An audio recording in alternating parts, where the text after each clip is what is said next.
الحمد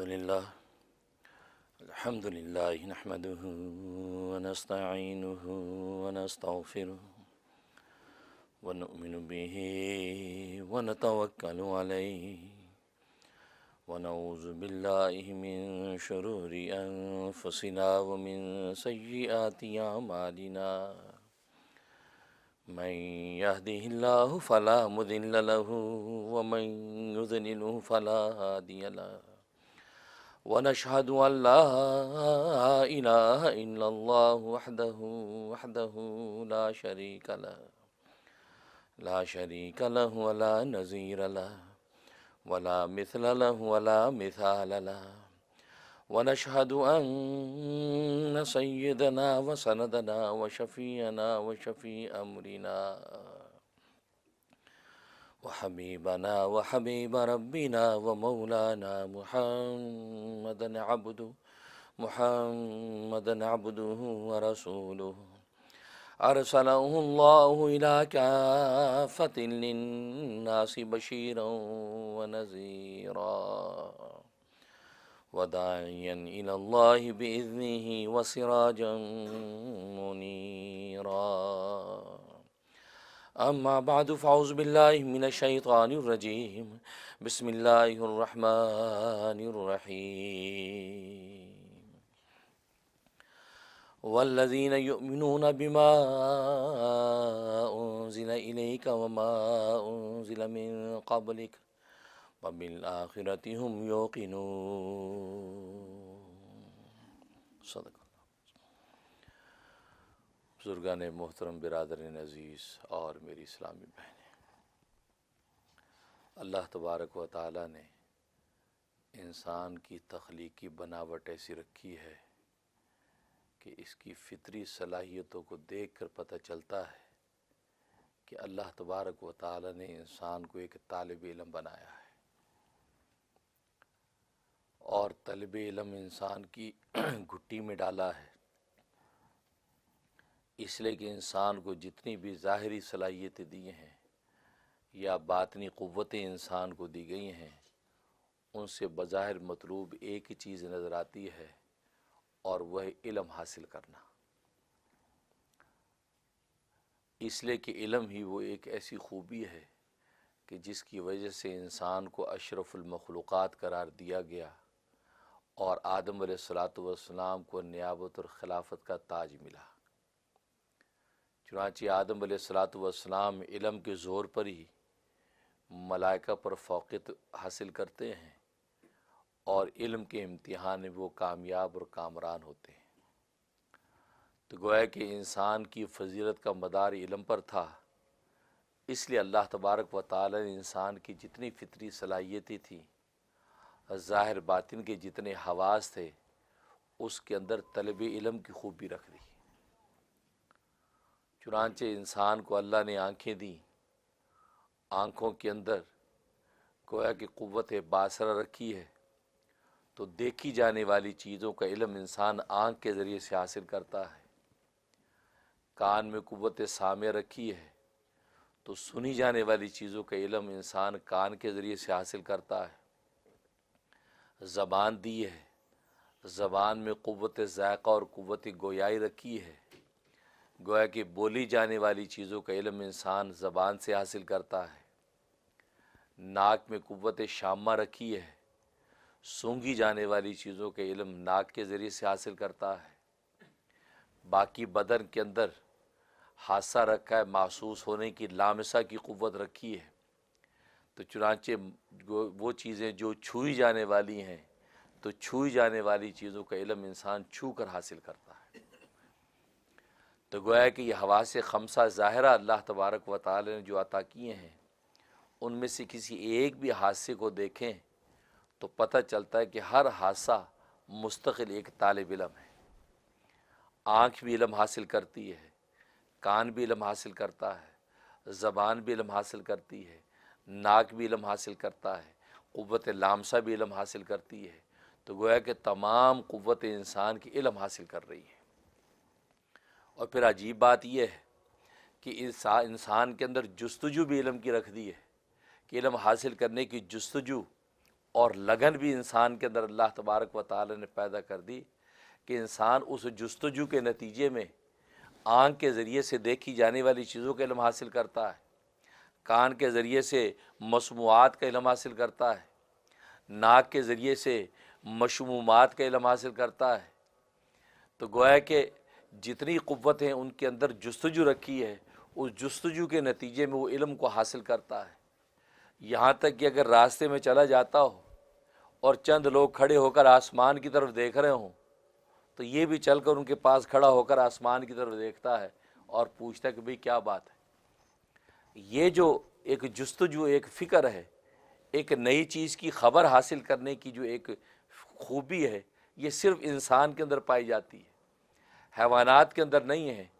اگر چند حیوان ایک جگہ جمع ہیں تو کسی حیوان کو دوسرے حیوان کی فکر نہیں، لیکن انسان اگر ایک جگہ جمع ہے تو ہر دوسرا چلنے والا وہاں رک کر دیکھتا بھی کیا بات ہے۔ اور اسی جستجو کے نتیجے میں آپ دیکھتے ہیں کہ دنیا کے اندر اخبارات کی کثرت، دنیا کے اندر میڈیا کی کثرت، دنیا کے اندر خبر رسانی کی کثرت، گو کہ خبر رسانی کے جتنے وسائل ہیں اس جستجو ہی سے تو فائدہ اٹھا رہے ہیں، یہ جستجو ہی سے گویا کہ وہ اپنا بزنس بنا رہے ہیں۔ آئے دن نئی خبر، روز انسان اخبار پڑھتا ہے، کیوں؟ اس لیے کو سوچتا ہے دیکھو آج کون سی نئی خبر ہے۔ یہ جو نئی سے نئی خبر حاصل کرنے کی جستجو ہے، یہی تو وہ علم حاصل کرنے کی جستجو ہے کہ جس کے نتیجے میں انسان آج تک کہ ترقی کے بام عروج پر پہنچنے کے باوجود کہ آج وہ آسمانوں میں پرندوں کی طرح اڑتا ہے، دریاؤں میں مچھلیوں کی طرح تیرتا ہے، صحراؤں کے ذرے گن لیتا ہے، پانی کے قطروں کے اندر دوڑنے والے جراثیم کو دیکھتا ہے، درختوں کے پتے وہ گن لیتا ہے، ایک ایک چیز کی ریسرچ کرنے کے باوجود ابھی بھی اس کی ریسرچ کا دائرہ کسی جگہ تھما نہیں ہے، مزید سے مزید تر کی کوشش میں۔ تو اس کا مطلب ہے کہ علم اصل میں فضیلت کا مدار تھا، اور اللہ تبارک و تعالی نے اس کو چلتا پھرتا طالب علم بنا دیا، اور پھر علم کی جستجو بھی اس کے اندر رکھ دی ہے، جس کی وجہ سے انسان شب و روز ایک نئی سے نئی چیز دریافت کرنے کی کوشش کرتا ہے۔ اور علم حقیقت میں وہ روشنی ہے کہ جس روشنی کے اندر یہ مملوک اپنے مالک کو دیکھتا ہے، یہ مرزوق اپنے خالق رازق کو پہچانتا ہے، یہ مخلوق اپنے خالق کا پتہ ڈھونڈتی ہے۔ اگر علم کا نور نہ ہو تو یہ انسان گویا کہ اپنی اصل کو جو دیکھ نہیں پائے گا، اپنی اصل سے واقف نہیں ہوگا کہ میری اصل ہے کیا، میں آیا کہاں سے ہوں، میں نے جانا کہاں ہے، اور درمیان کا سفر میں نے کس طرح طے کرنا ہے۔ یہ علم کا نور ہے کہ جس کے ذریعے سے انسان یہ ساری قدریں متعین کرتا ہے، ساری راہیں جو ہے وہ مقرر کرتا ہے۔ اس لیے اللہ تبارک و تعالی نے علم کے حصول پر زور دیا، چنانچہ قرآن کریم جو ساری آسمان و زمین کے علوم کا خزانہ تھا، ساری آسمانی کتابوں کے علوم کا خلاصہ تھا، اس کی پہلا لفظ جو قرآن کریم کے اندر نازل کیا گیا وہ حصول علم کی تاکید تھی، اور فرمایا اقرا، پڑھو۔ کیوں پڑھو؟ علم حاصل کرنے کے لیے پڑھو، اس لیے کہ اقرا یہ حصول علم کا راستہ۔ اس زبان سے بولا اقرا اور سامنے والے نے زبان سے بولا اقرا، بس سمجھو کہ علم کے دروازے کھل گئے، اب علم کی منزل انسان طے کرنا شروع کر دے۔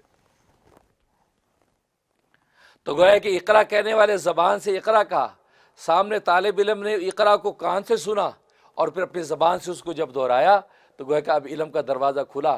جب دروازہ کھلا اب علم کی منازل طے ہونے لگیں، اور علم کی اتنی منزلیں ہیں، اتنی منزلیں ہیں، خود سرکار دو عالم صلی اللہ علیہ وسلم کہ جن کو علم الاولین والآخرین عطا کر دیے گئے تھے، اللہ تبارک و تعالی نے قرآن کریم میں فرمایا کہ قل، آپ یہ دعا کیجئے، قل ربی زدنی علما، اے میرے رب میرے علم میں اضافہ فرما۔ جس ذات کو علم الاولین والآخرین دے دیے گئے ہوں، اب اس میں مزید اضافے کی کیا گنجائش باقی ہے؟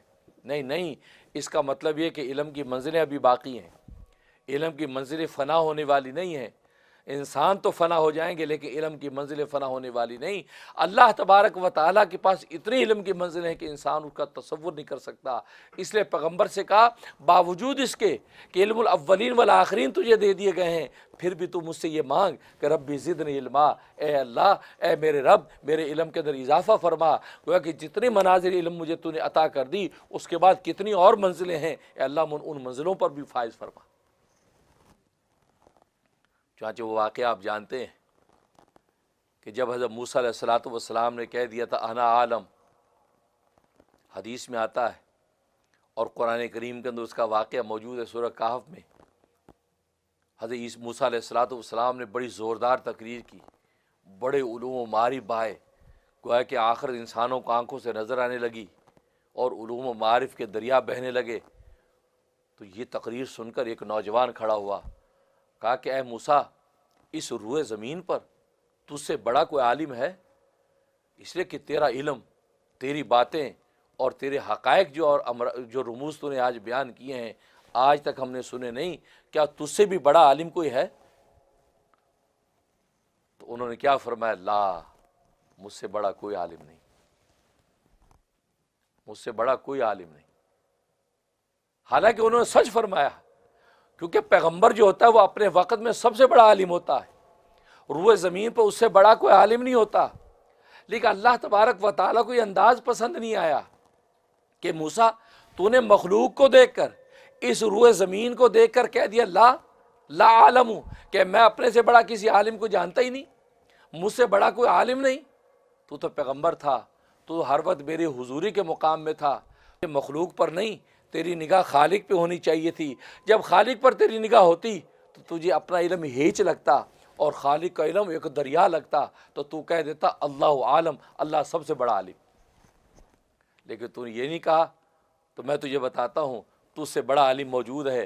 اب رخت سفر باندھ، اس عالم سے ملاقات کر اور اس کے پاس جا کر اس سے علم حاصل کر۔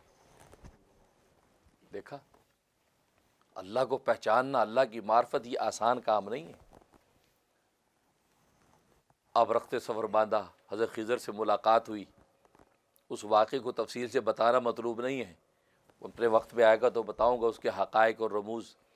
لیکن مجھے ایک واقعہ بتانا ہے اتنا کہ جب حضرت خضر صلی اللہ علیہ وسلم کے ساتھ یہ کشتی پر بیٹھے، جب یہ آپس میں معاہدہ ہو گیا کہ میں طالب علم، آپ استاد، آپ مجھے علم دیجئے، اب یہ چلے ہیں، ایک کشتی والے کو روکا، کشتی پہ دونوں سوار ہو گئے۔ جیسے سوار ہوئے تو ایک چڑیا آئی، چڑیا آ کر کشتی کے کنارے پر بیٹھ گئی اور اس نے دریا میں سے ایک پانی پیا۔ پانی جب پیا تو اس کے چونچ پر پانی کا قطرہ یوں لٹکا رہ گیا۔ تو حضرت خضر صلی اللہ علیہ وسلم نے فرمایا موسیٰ دیکھ اس پانی کے قطرے کو، اس کی چونچ پر لٹکا ہوا ہے، دیکھتے ہو؟ ہاں جی دیکھتا ہوں۔ کہا کہ اس پانی کے قطرے کو اس پورے دریا کے ساتھ کیا نسبت ہے؟ فرمایا کوئی نسبت ہی نہیں، ایک معمولی قطرہ اور اتنا بڑا رواں دریا، کوئی نسبت ہی نہیں ہے، معمولی۔ اس پر خضر صلی اللہ علیہ وسلم نے فرمایا کہ میرا، تیرا اور پوری کائنات کا علم ایک طرف ہو، اس علم کو اللہ تبارک و تعالیٰ کے علم کے مقابلے میں اتنی بھی نسبت نہیں، کیونکہ پانی کا قطرہ تو ہو سکتا ہے دریا کا پتہ نہیں اربواں کھربواں پتہ نہیں کون سا حصہ ہو، یہ فرمایا کہ ساری مخلوقات کا علم ایک طرف ہو جائے اور اللہ تبارک و تعالیٰ کے علم ایک طرف ہو، تو مخلوقات کے علم کو اللہ تبارک و تعالیٰ کے علم کے ساتھ اتنی نسبت بھی نہیں۔ گویا کہ پہلے ہی واقعے کے اندر حضرت خضر صلی اللہ علیہ وسلم نے حضرت موسیٰ علیہ السلام کی اس بات کی طرف اشارہ کر دیا کہ جو تو نے کہا تھا کہ کہ مجھ سے بڑا کوئی عالم روئے زمین پر نہیں ہے، حالانکہ تجھے کہنا چاہیے تھا اللہ عالم، کہ اللہ سب سے بڑا عالم ہے۔ اتنے علم کے منازل ہیں کہ باوجود اس کے کہ ساری مخلوقات کا علم، خضر کا علم، موسیٰ کا علم، کائنات انسانی کا علم اکٹھا ہو جائے، اس کا مطلب ابھی بھی منازل علم باقی ہیں اس کے بارے۔ تبھی تو کہہ رہے ہیں کہ اس پانی کے قطرے کو جو دریا سے نسبت ہے وہ ساری مخلوق کو گویا کہ اللہ کے علم سے نسبت، گویا کہ اللہ تبارک و تعالیٰ کے پاس علم کی اور منازل موجود ہیں۔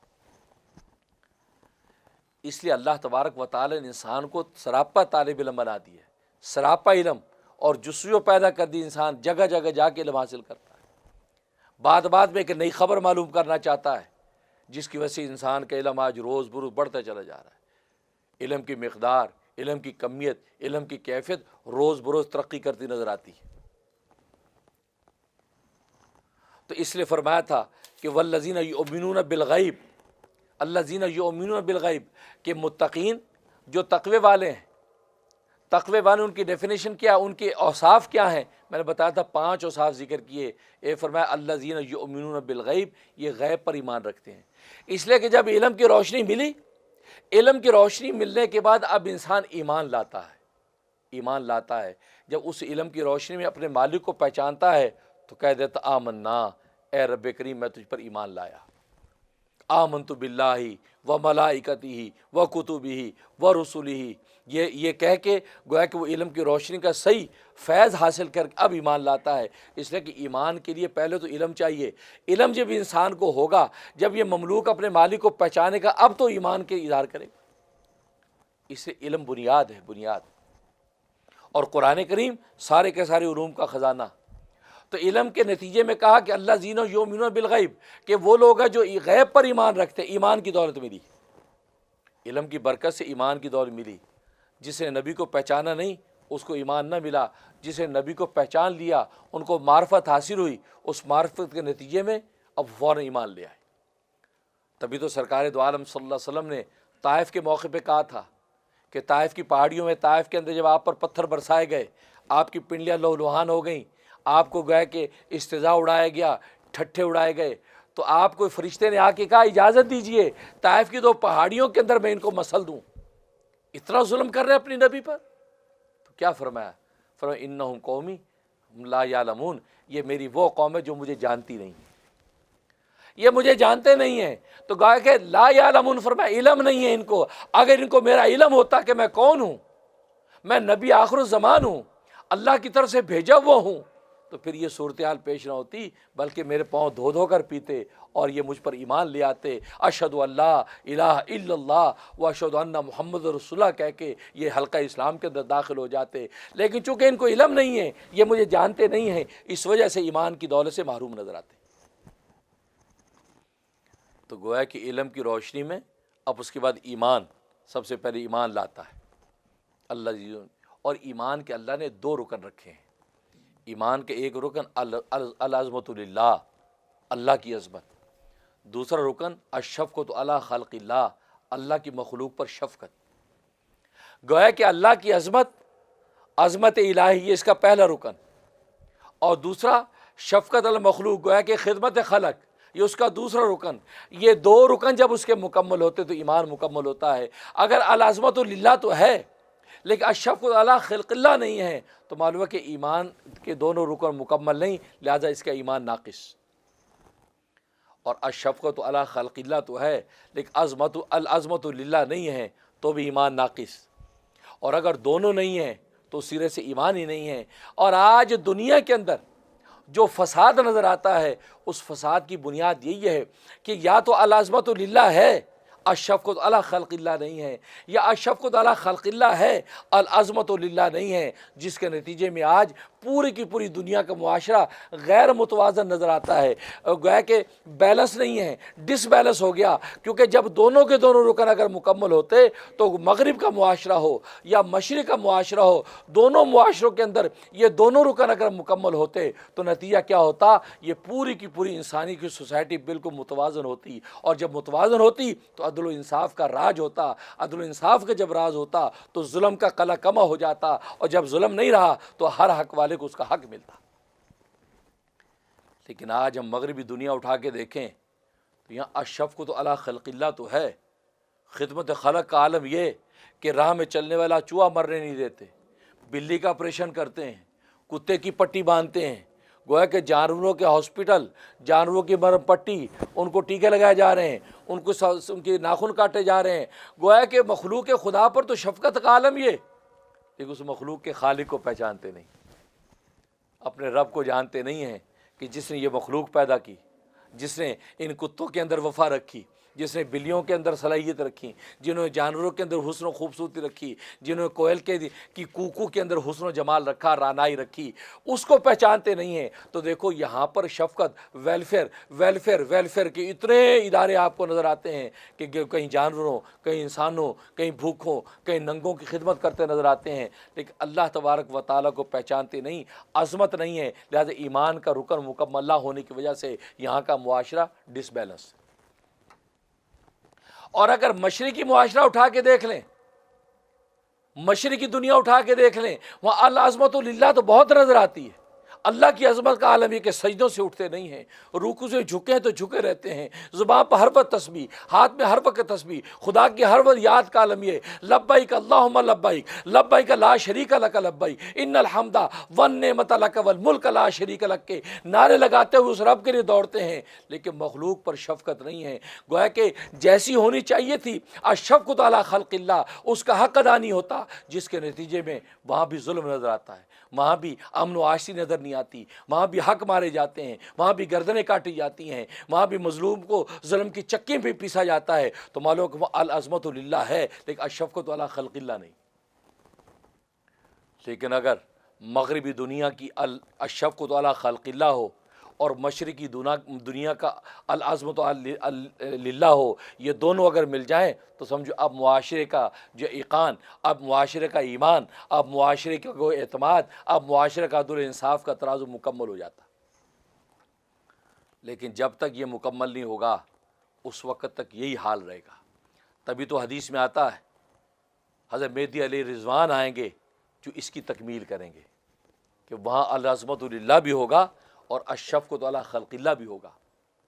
خود حدیث میں آتا ہے، حدیث میں آتا ہے کہ ایک خاتون جو بڑی نیک پارسا خاتون، نماز روزے کرنے والی خاتون، اللہ اللہ کرنے والی خاتون، صحیح مسلم کی حدیث ہے، لیکن زبان اس کی ایسی زہریلی، پورا محلہ اس سے تنگ، پورا پڑوس اس سے تنگ۔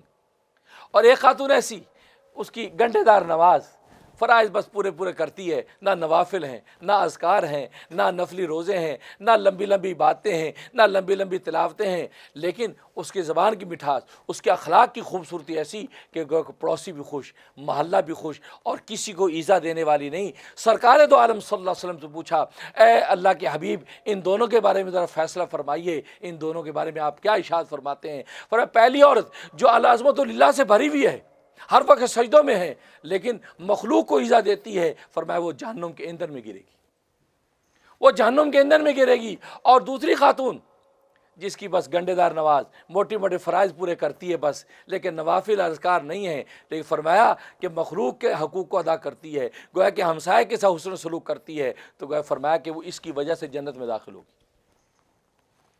نبی نے زندگی میں اس کا نمونہ ہمیں بتا دیا کہ اگر نیری عظمت الہی ہے اور خدمت خلق نہیں، گویا کہ شفقت اب مخلوق نہیں، تو آپ کے لیے جنت کے دروازے کھولے نہیں جائیں گے۔ اور اگر نیری شفقت مخلوق ہے لیکن عظمت الہی نہیں ہے تو جنت کے دروازے کھولے نہیں جائیں گے۔ تو گویا کہ دونوں رکن جب توازن کے ساتھ انسان کے اندر موجود ہوں گے تو اللہ تبارک و تعالی اب آپ کے لیے جنت کے دروازے کھول دیں گے۔ بے شمار واقعات حدیث میں آتا ہے، ابو داؤد کی حدیث ہے کہ دو شخص اپنے اونٹوں پر بیٹھے بات کر رہے ہیں، گفتگو کر رہے ہیں، ایک اپنے اونٹ پر بیٹھا، دوسرا اپنے اونٹ پر بیٹھا، دونوں گپے لگا رہے ہیں۔ آپ پاس سے گزرے، فرمایا دیکھا تو حیران ہو گیا کہ یہ اپنے مطلب کی باتیں کر رہے ہیں اور دونوں سواریوں کے اوپر بیٹھے ہیں، گویا کہ سواری کو تکلیف دے رہے ہیں۔ وہ سواری کھڑی ہے ان کو لے کر، یا تو اپنی منزل پہ جائیں، اب وہ کھڑی سواری تکلیف میں مبتلا ہے۔ آپ کیا فرمایا؟ لا تتخذوا مراکب کراسیہ، فرمایا کہ اپنے مراکب کو، اپنی سواریوں کو کرسی نہ بناؤ، کرسی نہ بناؤ۔ یہ کرسی کی طرح اوپر بیٹھ کر تم گپے لگا رہے ہو، یا تو اتر کر باتیں کرو اور یا اپنی منزل پر جاؤ۔ دیکھو یہ نبی کی نظر کس پر ہے؟ اب سواری والے نے تو سوچا میری سواری ہے، میں بیٹھا ہوں گپے لگا رہا ہوں۔ نبی نے کہا نہیں، تم یہ اپنی سواریوں کو کرسیاں نہ بناؤ، کرسی بنانے سے منع فرمایا۔ بعض علماء نے اس سے استدلال کیا کہ کرسی پہ بیٹھنا جائز ہے، یہ کرسی پہ جو بیٹھتے ہیں تو مفید مقصد کے لیے کرسی پر بیٹھنا جائز ہے، کرسی پر بیٹھنا ممنوع نہیں، کیونکہ نبی نے خود فرمایا کہ تم کرسی نہ بناؤ اپنی سواری کو، تو مطلب ہے کہ کرسی پر بیٹھا جا سکتا ہے، لیکن جو بیٹھنے کا منشا غلط تھا اس لیے آپ نے منع فرمایا کہ بھائی تم اتر جاؤ سواری، ہاں کسی اور کوئی ایسی بے جان اگر موڑا ہے کرسی اس پر بیٹھ سکتے ہو۔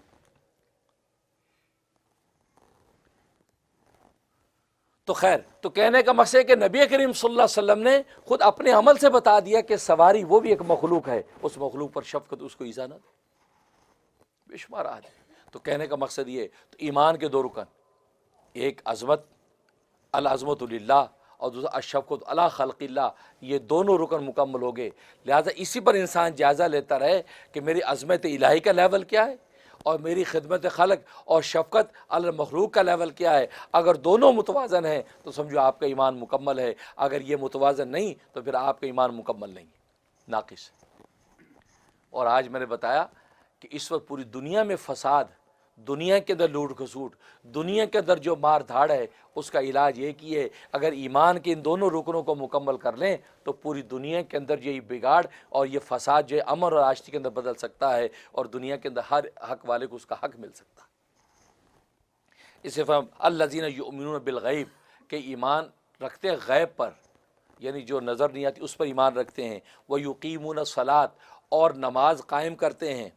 وَمِمَّا رَزَقْنَاهُمْ يُنْفِقُونَ، اور ہمارے دیے ہوئے رزق میں سے خرچ کرتے ہیں. اس پر میں نے گفتگو ختم کی تھی کہ اس میں فرمایا کہ ہمارے دیے ہوئے رزق میں سے، تو گویا کہ بخیل کے بخل کا علاج کیا اور سخی کے عجب کا علاج کیا.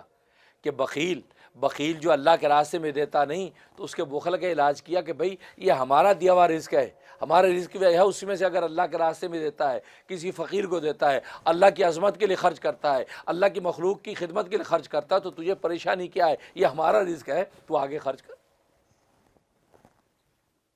اور پھر مما کہا تھا من تبعیضیہ، مطلب بعض حصہ اللہ کے راستے میں خرچ کر رہا ہے، بعض حصہ خدمت خلق میں خرچ کر رہا ہے. یہ حکم نہیں کہ اپنا سارا مال خرچ کر دو، اپنی ضروریات پوری کرو، اپنے آسائش راحت کو سامنے رکھو، اس کے بعد جو بچ جائے اب اللہ کے راستے میں خرچ کرو، اللہ کی مخلوق کی خدمت میں خرچ کرو. اور اللہ تبارک و تعالیٰ تو عطا کر کے آزماتے بھی ہیں، اس لیے کہ جس کو ملا تو وہ سمجھ جائے کہ یہ آزمائش بھی ہے. تبھی تو مال ایک آزمائش بھی ہے. چنانچہ حدیث میں آتا ہے، بڑا دلچسپ واقعہ ہے کہ 3 دوست تھے، ایک کوڑی تھا اور ایک گنجا تھا اور ایک اندھا تھا. مفلس تھے، غریب تھے، پریشان حال تھے، فکر مند رہتے تھے کہ یار ہماری بیماری کیسے درست ہو، ہم کیسے کچھ 2 وقت کی روٹی عزت سے کھانے والے ہو جائیں. تو اب اللہ تبارک و تعالیٰ نے اپنی رحمت سے ان کو مال عطا فرمایا. ایک فرشتہ بھیجا، سب سے پہلے کوڑی کے پاس آیا، کہا کہ بھائی تجھے کیا چاہیے، تیری کیا خواہش ہے؟ کہا کہ میری خواہش یہ کہ میری یہ جلد اچھی ہو جائے، یہ کوڑ میری جلد میں ہے یہ سارا ختم ہو جائے، خوبصورت میری سکن ہو جائے، صحت مند ہو جاؤں اور خوب مجھے مال ملے. اور مال کون سا چاہیے؟ کہا مجھے اونٹنیاں چاہیے، اونٹنیاں چاہیے، اونٹوں کا بڑا میرا باڑا ہو. تو فرشتے نے دعا کر دی، ہاتھ پھیرا تو اس کا بدن بالکل ٹھیک ہو گیا، اور اللہ تبارک و تعالیٰ نے اس کو مال و دولت دیا، یہاں تک کہ بڑی اونٹنیوں کے پوری اس کی چراگاہ بن گئی. اس کے بعد وہ آیا گنجے کے پاس، اس گنجے سے کہا کہ تجھے کیا چاہیے؟ اس نے کہا یہ بالوں سر پہ اچھے سے بال آ جائیں، صحت مند ہو جاؤں اور میری جو مجھے مال و دولت مل جائے. کہا کہ مال کون سا چاہیے؟ کہا کہ مجھے گائے چاہیے، گائے مجھے چاہیے، گائے بھینسے بیل مل جائے. حدیث میں آتا ہے کہ اس کے سر پہ ہاتھ پھیرا، اس کے بال آ گئے اور اس کو یہ گائے بھینسیں عطا کر دی گئی، خوب اس کو مال و دولت برکت ہو گئی. اس کے بعد اندھے کے پاس آیا، اندھے سے پوچھا کہ تجھے کیا چاہیے؟ کہا کہ مجھے دیکھنے والی آنکھیں چاہیے، نابینا ہوں، کچھ نہیں دے سکتا، دنیا کی رونق ساری مٹ کے رہ گئی اور مجھے مال ملے. کون سا مال چاہیے؟ کہا کہ بکریاں چاہیے، بکریاں، بھیڑیں، تمہیں یہ چاہیے. تو فرشتے نے ہاتھ پھیرا آنکھوں پہ، بینائی آ گئی اور اس کو جو اللہ تبارک و تعالیٰ نے بکریوں کے جو خوب جو مال و دولت دے دیا. اب ایک عرصے تک یہ جناب اس طرح چلتے رہے. اب اللہ تبارک و تعالیٰ نے آزمائش کے لیے فرشتہ دوبارہ بھیجا اور فرشتہ کوڑی کے پاس کوڑی بن کے آیا. کہا کہ میں بڑا مفلس ہوں، مجھے سفر کرنا ہے، اللہ کے نام پہ مجھے جو ہے یہ ایک سواری دے دے، اونٹنی دے دے، مجھے دے دے، میں اپنے منزل پہ چلا جاؤں. تو اس پر وہ کہنے لگا کہ نہیں بھائی نہیں، مجھ پہ بڑی ذمہ داریاں ہیں، بڑی فیملی کے میرے کے اوپر بڑی ذمہ داریاں ہیں، میں جو نہیں دے سکتا. انہوں نے کہا بھائی تو مجھ پہ رحم کر لے، ایک اونٹنی دے دے، میں اپنی منزل پہ پہنچ جاؤں. تو تو بھی تو ایسی تھا، کوڑی تھا، اور تجھے اللہ تعالیٰ نے شفا دے دی، اس کے بعد تجھے اللہ نے مال دے دیا. کہا کیا بات کرتے ہو، ہم تو جدی پوچھتی مالدار ہے بھائی، ہمارے بڑے تو حیدرآباد دکن کے نواب تھے بھائی، ہماری نوابی تو دکن سے چلی آ رہی، بھائی کیا بات کرتے ہو، ہم تو رامپور کے نواب تھے بھائی، کیا بات کرتے، ہماری چڑھ گیا اس پہ، ڈانٹا۔ اس نے کہا اچھا اگر تو اپنی بات میں جھوٹا ہے تو اللہ تجھے ویسے ہی کر دے جیسے تو ہے تھا، تارے جھوٹا تو تھا، اللہ نے دوبارہ اس کو کوڑ میں مبتلا کر دیا اور سارا مال مویشی اس کا ختم۔ اس کے بعد آیا وہ گنجے کے پاس، وہاں پر یہ درخواست کی، یہی بات کی، اور اس کو یہی کہا کہ بھی تیرے پاس یہ سب کچھ آیا ہے تو میری مدد کر، تو مجھے کوئی یہ اپنے مال میں سے دے دے۔